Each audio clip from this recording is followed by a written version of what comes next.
Assalamualaikum warahmatullahi wabarakatuh. Hai, aku Lutfi dan di sini aku akan ngajak kalian untuk bercerita dan membahas bersama mengenai pendidikan wanita menurut sudut pandang Islam.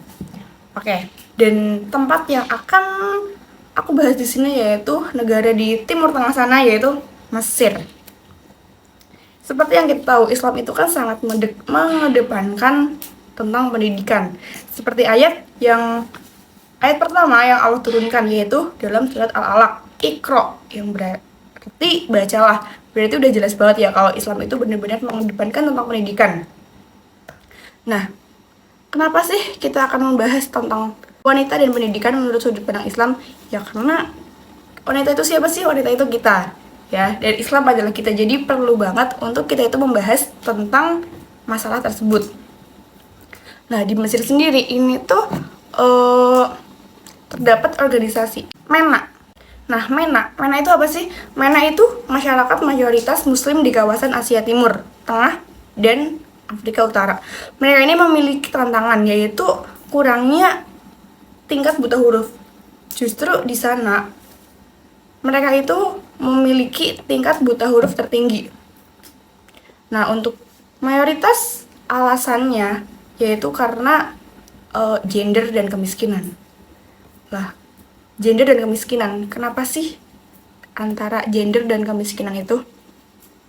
Jadi, di sana ketika ada sepasang kekasih, ayah dan ibu, mereka itu kemudian memiliki 2 anak. Satunya laki-laki, satunya perempuan.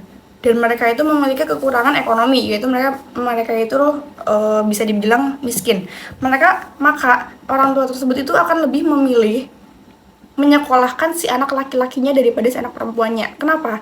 Karena menurut mereka, menurut pandangan orang-orang Muslim di Mesir, anak laki-laki itu mereka bisa bekerja, mereka bisa menghasilkan uang yang akhirnya nanti uang tersebut itu akan mengalir ke keluarganya sendiri, ke orang tuanya.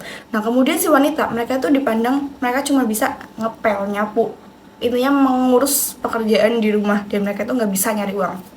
Itu di Mesir. Kalau di Indonesia gimana menurut kalian? Nah, kemudian tapi dalam organisasi itu cukup memiliki kebebasan untuk menjalankan organisasi-organisasi di Mesir. Contoh salah satu organisasi yang ada di Mesir yaitu Al-Hilil. Al-Hilil yaitu organisasi swasta yang berisikan orang-orang Muslim. Mereka itu tidak cuma berpusat pada satu tempat, tapi mereka memiliki cabang-cabang di daerah-daerah. Jadi kayak satu daerah itu nanti ada satu cabang organisasi Al-Hilil gitu. Nah, Al-Hilil sendiri itu merupakan salah satu organisasi paling mapan di negara ini, di negara Mesir. Tujuan dari Al-Hilil sendiri yaitu untuk mengislamkan masyarakat serta mengarahkan masyarakat tersebut untuk berjalan ke ajaran Islam yang lurus. Jadi seperti kita tahu, sekarang kan nggak semua orang-orang yang akunya Islam itu beneran menjalankan syariat Islam kan, kayak banyak mereka yang menyimpang. Jadi salah satu tujuan dari Al-Hilal sendiri itu adalah mengarahkan orang-orang yang Muslim untuk ke jalan menuju syariat yang benar-benar Islami gitu. Nah, tujuannya mereka sendiri itu tidak dibuat secara cuma-cuma. Jadi mereka tuh memiliki upaya untuk mencapai tujuannya, yaitu dengan adanya pendidikan seperti pendidikan Islam atau membaca tulis Al-Quran, yang mana dilakukan pada saat libur sekolah atau setelah sekolah, kemudian pada penitipan anak, ya. Jadi kan orang tua tuh bekerja, kemudian mereka menitipkan anaknya di penitipan anak, dan kemudian di penitipan anak tersebut itu mereka belajar tentang Al-Quran. Nah, untuk mengapa sih Al-Hilal sendiri itu bisa menjadi organisasi paling mapan di Mesir?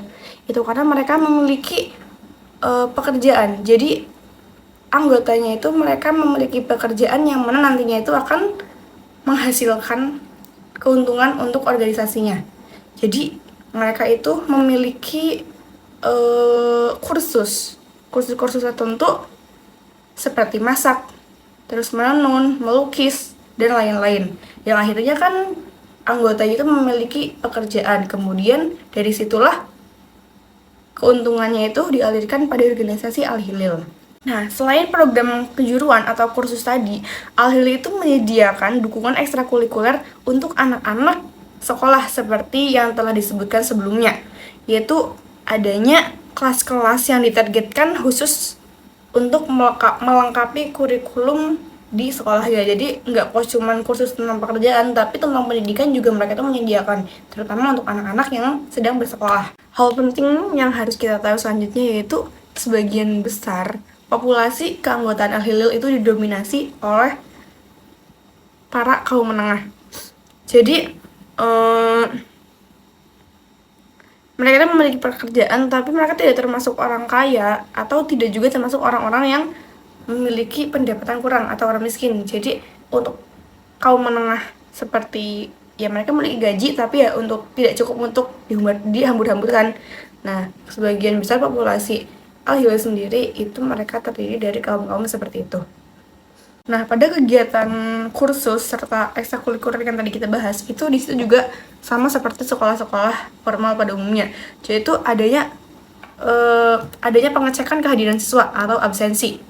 Jadi ada itu untuk hadir, kemudian ada izin, dan kemudian ada juga alfa. Dan itu akan berefek pada penilaian nantinya.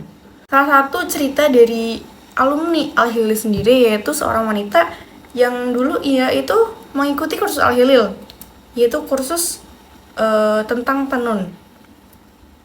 Ia lulus dari Al-Hilal, kemudian ia berpindah daerah dan ia membangun pekerjaannya sendiri. Ia membangun pekerjaan yaitu berupa bengkel tenun.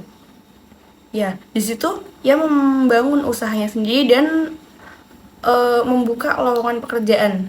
Sehingga lowongan pekerjaan itu pun juga memberikan manfaat pada muslim-muslim lainnya, tetapi ia memiliki kendala, yaitu dia harus melawan mindset orang-orang Mesir yang tadi itu, bahwa yang bisa kerja itu hanyalah laki-laki gitu. Jadi wanita tuh nggak bisa kerja, wanita cukup di rumah dan cukup mengurus keluarganya gitu. Itu di Mesir ya. Nah, mungkin cukup segini dulu yang kita bahas hari ini. Untuk pembahasan selanjutnya atau cerita selanjutnya akan kita bahas kapan-kapan. Oke? Terima kasih, sekian dari saya. Wassalamualaikum warahmatullahi wabarakatuh.